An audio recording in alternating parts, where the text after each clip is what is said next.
Oke, teman-teman semua, di video kali ini gue akan ngajarin kalian step by step gimana caranya kalian bisa keluar dari yang namanya kemiskinan. Beneran, jadi sini gue mau ngajarin ilmu ya, buat kalian yang mau belajar gimana caranya kalian bisa keluar dari kemiskinan. Kali ini agak beda, gue pakai papan tulis, biasa gue kan di ruangan gue sana, enak duduk.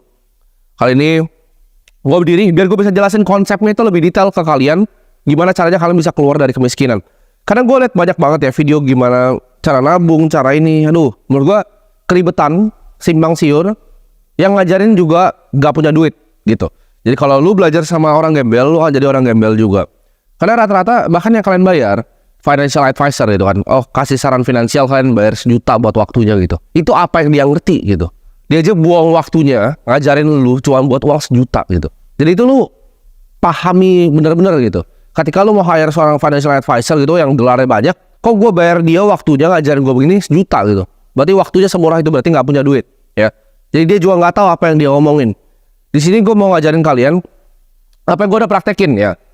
Gue praktekin itu nggak cuma dari uang 1 juta jadi 10 juta, uang 10 juta jadi 100 juta, uang 100 jadi 10 M ya. Tapi dari gimana caranya gue dari uang awal gue punya 2 juta sampai sekarang di ratusan miliar.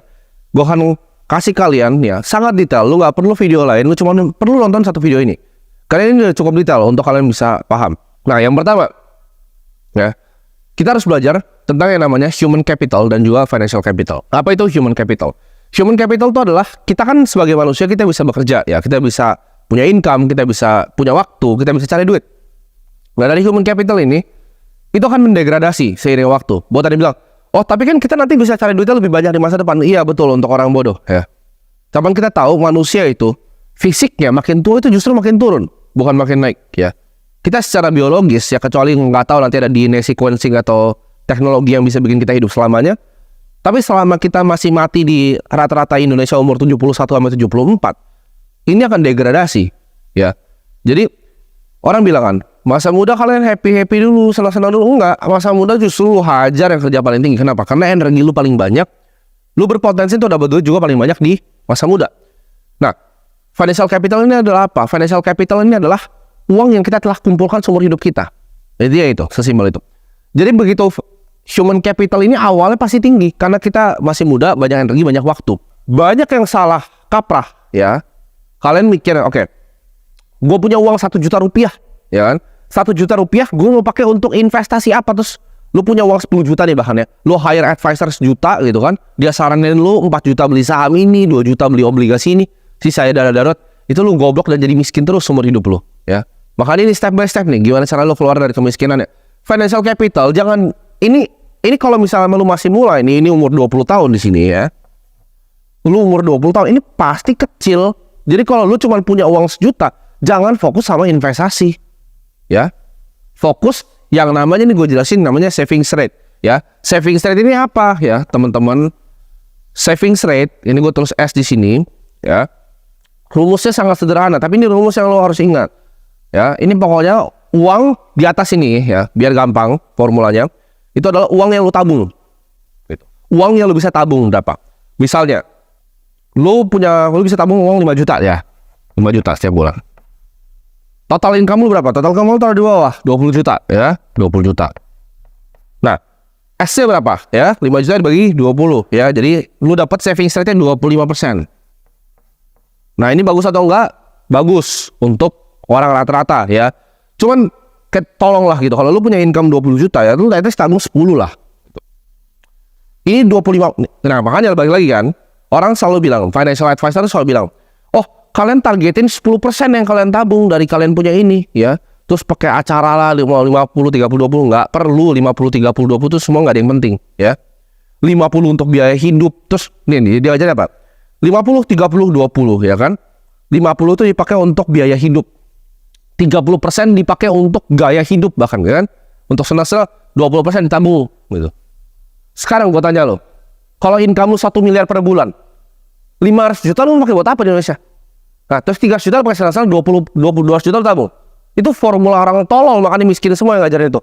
Gak bisa gitu, gak bisa pakai begitu cara mikirnya ya. Kita akan pakai namanya nanti spending cap. Jadi spendingnya yang kita cap. Karena kan ini rumus di atas ini adalah total pendapatan kita dikurang total pengeluaran kita. Dapat kita 5 juta di sini ya. Jadi kalian paham angkanya 25% ini. Ini penting. Kalau orang ngajarinnya 20%, 15%, gue ngajarinnya 80 ya. Ini angkanya, sweet spot nih. Ya, Pareto 80-20. 80%. Bare minimum. Lu kalau mau dengerin omongan gue mau jadi kaya, bare minimum. Kenapa? Karena begitu human capital kita lagi tinggi, kita harus tembak semuanya ke bawah. Biar financial capital kita ketemu ini. Nah, ini rata-rata di Indonesia atau di dunia, itu di angka 65 ketemu. Ketika titik ini ketemu, ya, lu pensiun. Financial capital lu bisa support semua biaya hidup lu. Dan lu gak usah pernah kerja lagi karena human capital lu nih di umur 74 nih mati nih, degradasi di sini. Lu udah hoit gitu. Ini cepat-cepat naikin ke 80%. Mumpung lu masih bisa kerja, mumpung lu masih bisa bikin duit. Jadi, kalau misalnya uang lu 10 juta, yang lu investasikan berapa? 8 juta. Terus, oh tapi gue biaya hidup ini, lu kebanyakan gaya. Ya, gue kasih tau lu kebanyakan gaya. Gue masih naik ya mobil Ford Fiesta. Rekening gue isinya miliaran, bos. Ya. Orang kayak anak-anak seumuran gue itu umur 18 tahun, ya 19 tahun. Itu pasti udah aneh-aneh langsung ganti. Ya. Gue bahkan beli Audi aja mobil gue itu di saat aset gue udah berlebih, ya. Bahkan di saat aset gue udah hampir puluhan miliar, gue baru beli Porsche Cayman gitu. Jadi gue nggak tiba-tiba langsung beli barang, ya. Mungkin banyak yang kira gue spendingnya banyak. Kenapa? Karena gue udah nyampe di sini, bos. Serah gue mau spending apa juga uang gue udah nggak bisa habis gitu. Gue udah bisa pensiun bahkan, ya. Gue nggak usah bikin video-video gini ngajarin anak kayak kalian gitu. Nggak penting buat gue. Kita balik lagi. 80% ini capnya, ya. Terserah lu mau dengerin atau enggak. Cuma lu percaya gue, angkanya itu sweet spotnya 80. Apapun yang lu bikin, lu tabung 80%. Oke? Ketika nanti lu degradasi, harusnya lu udah kena titik ini. Ketika lu udah mulai tua, lu harusnya kena titik ini. Nah, financial capital ini kita build dari awal. Sekarang pertanyaannya kan, gimana cara mempercepat financial capital naik biar ketemu? Benar kan? Karena average-nya di 65. Gimana cara kita tarik mundur nih? Ya. Jadi umur 30. Enak kan? 30 lu bebas. Cara tarik mundur adalah apa? Dengan permainan ini, ya. Financial capitalnya sekarang. Kita udah belajar human capital. Gimana caranya tambahin human capital? Gampang. Kerja lebih keras, pakai otak gitu. Income-nya gedein ya kalau lu kerja nih. Makanya gue gak pernah saranin. Oh lu keluar dari pekerjaan lu full time di trading apa gitu. Lu jadi orang miskin, bos. Ya.